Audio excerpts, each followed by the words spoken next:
तुकोबाराय जनतेला म्हणतात, बाबांनो तुमच्या मी पायाला लागतो, तुम्हाला माझी विनंती आहे, लागून या पाया विनवितो तुम्हाला.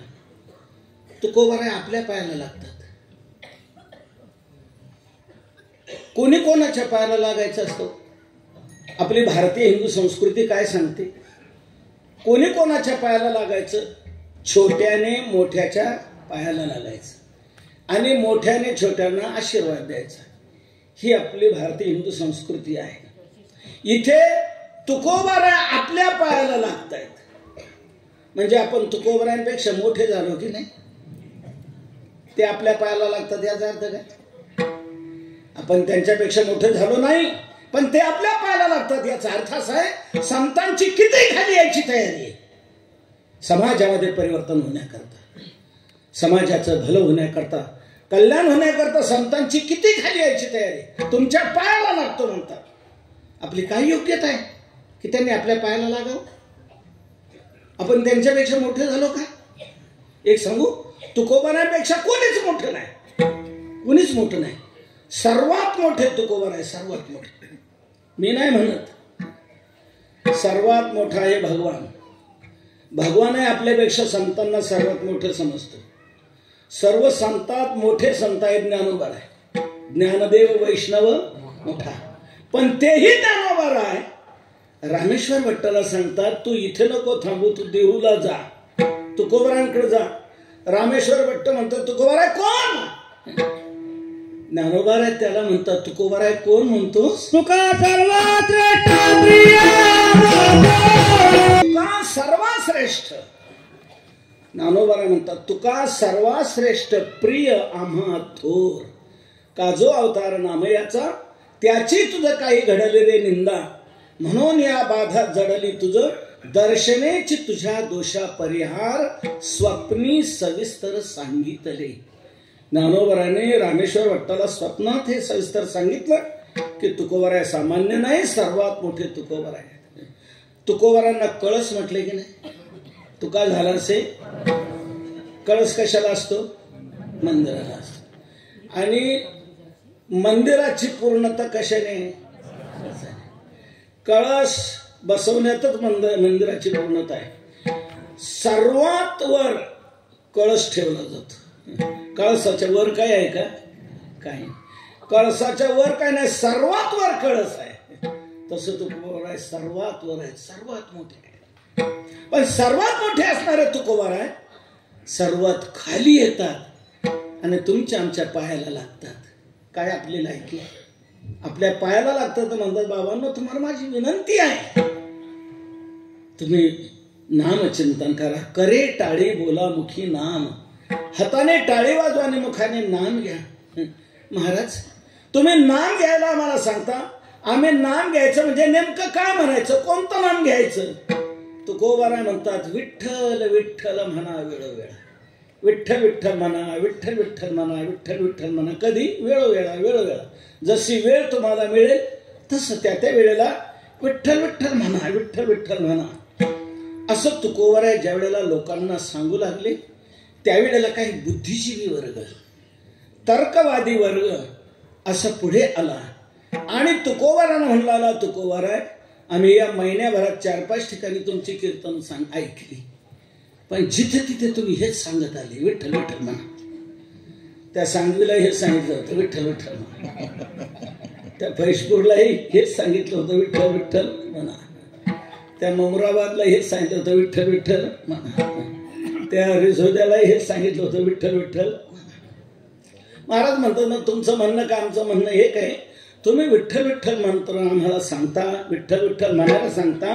हा विठ्ठल विठ्ठल मंत्र काय करेल आमच्या जीवनात? काय याचा उपयोग होणार? तुमच्या नादी लागायचं आणि तुमच्या मागे विठ्ठल विठ्ठल म्हणत राहायचं. त्या पंढरीवांना काही काम नाही, आरवांना, आणि त्याने लावले तो विठ्ठल नाम जप सगळीकडे, जिकडे तिकडे विठ्ठल विठ्ठल म्हणा, विठ्ठल विठ्ठल म्हणा. विठ्ठल विठ्ठल म्हणायला सांगता, काय करेल तो विठ्ठल विठ्ठल मंत्र? तर तो विठ्ठल विठ्ठल मंत्र तुमच्या जीवनात काय क्रांती घडवी, ती क्रांतीच तुकोबाराय आज आपण सेवेकरता घेतलेल्या अभंगाच्या प्रथम चरणातून सांगताय. विठ्ठल विठ्ठल मंत्र सोपा, करी पापा निर्मूळ. पापा निर्मूळ करी, पापाला मूळ रहित करून टाकेल, पापाचं मूळही शिल्लक ठेवणार नाही. असा हा मंत्र तुमच्या जीवनात क्रांती घडवेल. हा मंत्र आहे, हा 3 अक्षरी मंत्र आहे, विठ्ठल. तुका म्हणे जपा मंत्र त्रिअक्षरी सोपा. हा 3 अक्षरी सोपा मंत्र आहे विठ्ठल. मंत्र याला का म्हणायचं? मंत्राच्या व्याख्येत बसतो म्हणून. मंत्राची व्याख्या काय आहे? ज्याचं मनन केलं असताना जो रक्षण करतो त्याला म्हणतात मंत्र. मननात त्रायते यस्मात तस्मात मंत्र प्रकीर्तितः. ज्याचं मनन केलं असताना जो रक्षण करतो त्याला म्हणतात मंत्र. तसा विठ्ठल हा 3 अक्षरी मंत्र आहे, तो आपलं रक्षण करणार आहे, रक्षण करणार आहे. मंत्र फार आहेत, फार आहेत. एक मंत्र महोदधी नावाचा ग्रंथ आहे. महाउदधी, मोठा समुद्र आहे मंत्रांचा, मोठा. आणि त्यामध्ये 7 कोटी महामंत्र सांगितलेले आहेत. 7 कोटी महामंत्राश्चित्त विभ्रमकारकाः. 7 कोटी महामंत्र आहेत, 7 कोटी. पण त्या 7 कोटी महामंत्रात एकच सर्वात श्रेष्ठ मंत्र आहे आणि तो म्हणजे नाममंत्र. एक एव परो मंत्र श्रीरामेत्यक्षरद्वयम्. भगवंताचं नाम हाच मंत्र सर्व मंत्रामध्ये श्रेष्ठ आहे. विठ्ठल हा 3 अक्षरी मंत्र आहे. हा अवघड नसून सोपा आहे. विठ्ठल विठ्ठल मंत्र सोपा. सोपा कसा याची चतुसूत्र मी आपल्याला सांगतो. कोणीही जपा, केव्हाही जपा, कुठेही जपा आणि कसाही जपा. इतकी सुलभता फक्त विठ्ठल या 3 अक्षरी मंत्रात आहे. कोणी जपा, सकाळची येथे लहान जपू शकतात, तरुण जपू शकतात, म्हातारे जपू शकतात, अंथरुणावर खिळून पडलेले जपू शकतात. कोणीही, ब्राह्मण, क्षत्रिय, वैश्य, शूद्र, चांडाळा हे अधिकार. बाळे, नारी, नर आदी करून वेश्याई, समाजातला कोणताही घटक वंचित राहत नाही. सर्व घटकांना याचा अधिकार आहे. यारे यारे लहान थोर, याती भलती, नारी नर, करावा विचार नलगे चिंता कोणाशी. कोणीही हा मंत्र जपू शकतं. ही पहिली सुलभता आहे, पहिलं सोपेपण. कोणीही करू शकतं. इतर साधन कोणालाही करता येत नाही. इतर साधनाचे अधिकारी सांगितलेले शास्त्रात. कोणालाही नाही. योग कोणालाही शक्य नाही. ज्ञान कोणालाही शक्य नाही. ज्ञानाचा अधिकारी कोण? जो साधन चतुष्टय संपन्न असेल तो ज्ञानाचा अधिकारी आहे. विवेक, वैराग्य, समाधी, शक्ती आणि मुमुक्षुता हे 4 साधन ज्याला संपन्न आहेत तो ज्ञानाचा अधिकारी आहे. आता असे किती सापडतील ज्ञानाचे अधिकारी? साधा खायचा विवेक नाही माणसांजवळ, तर नित्यानित्य वस्तू विवेक कुठला? ज्ञानाचे अधिकारी सर्व नाही. चालू जाणे वाटायचा विरळा एखादाच या मार्गाने जाऊ शकतो. मग 130 कोटी जनतेचं कधी होणार उद्धार? एवढ्या जनतेचा कसा उद्धार होणार? म्हणून सर्वांना उद्धाराचं साधन म्हणजे हा नाममंत्र. या मंत्राचा कोणीही जप करू शकतो, कोणी. सगळाच येथे आहे अधिकार. ही पहिली सुलभता. दुसरी सुलभता, केव्हाही जपा. सकाळी जपा, दुपारी जपा, संध्याकाळी जपा, रात्री जपा. कधी काळ वेळ नाम उच्चारिता. नाम उच्चार करताना काळा वेळाचं बंधन नाहीये. केव्हाही करू शकता तुम्ही. आंघोळ झालेली असो का नसो.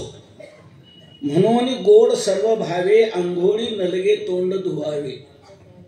याचा अर्थ आंघोळ करूच नये असा कोणी अर्थ करू नका. जर पाणी नसेल आलेलं, तुमच्याकडे स्टॉकही नसेल, नळाला पाणी सोडलं नसेल, तर पाणीच नाही, आंघोळ नाही, तर कसा नामजप करावा असं मनात आणायचं नाही. नाही आंघोळ नसली झाली आंघोळ तरी चालेल, तुम्ही नामजप करू शकता.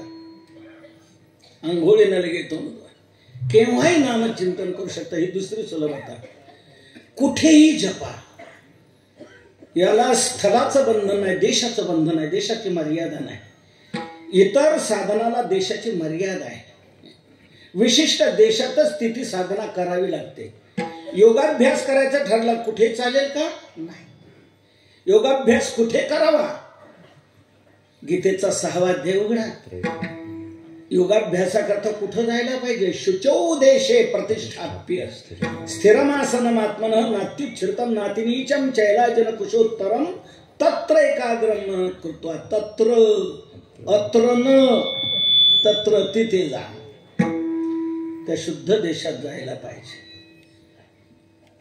विशिष्ट देशात जायला पाहिजे. नामचिंतनाकरता विशिष्ट देशात जायची गरज नाही. तुम्ही घरात जपा, शेतात जपा, ऑफिसमध्ये जपा, दुकानात जपा. तुम्ही म्हणाल घरात ठीक आहे, शेतात ठीक आहे, ऑफिसमध्ये ठीक आहे, दुकानात कसं काय चालेल? दुकानात का गिरायकाला रवा आहे का? म्हणे विठ्ठल विठ्ठल. साखर आहे का? म्हणे विठ्ठल विठ्ठल. वेलदोडे आहेत का? विठ्ठल विठ्ठल. ते दुकानदार याप्रमाणे जर म्हणू लागलं तर गिराईक काय म्हणेल? हे दुकानदार रात्रीच्या कीर्तनापासून काय सरकलंय का काय? आपण काय म्हणतो ना, म्हणतो विठ्ठल विठ्ठल विठ्ठल विठ्ठल. याच्या दुकानात नाही काय मग माल, चला दुकानात कसं काय जपता येईल? तर दुकानातही जपता येऊ शकतं. मी काय सांगितलं, दुकानातही जपा म्हटलं का गिराईक आल्यावर जपा म्हटलं? गिराईक आल्यावर जपा असं नाही मी म्हटलं, दुकानातही जपा असं म्हटलं. गिराईक आल्यावर नका ना जपू. गिराईक आल्यावर त्याला लगेच बोला, रवा आहे का, आहे साखर आहे का, हे वेलदोडे आहे का, हे काय भाव, अमुक भाव सांगा. त्याला काय काय पाहिजे त्याची यादी करून घ्या. यादीप्रमाणे त्याचा माल त्याला व्यवस्थित वजन करून द्या. काट्याला झटका न मारता त्याचे योग्य पैसे घ्या. त्यात त्यांनी जर काही कमी दिले असतील तर मागून घ्या. एवढ्या मालामध्ये जर तू 500 रुपये कमी दिले तर आम्ही दुकान चालवायचं कसं? 5-10 टक्क्यावर धंदा करायचा आणि त्यात तू जर एवढे पैसे ठेवले तर आम्ही व्यापाऱ्याचं देणं देणार कसं? काढ पैसे म्हणा, बोला त्याला. त्याने पैसे दिले, त्याचा माल तो घेऊन गेला, दुसरं गिराईक अजून आलं नाही, मग तोपर्यंत काय काम आहे दुकानात? चालू द्या ना विठ्ठल विठ्ठल विठ्ठल विठ्ठल विठ्ठल विठ्ठल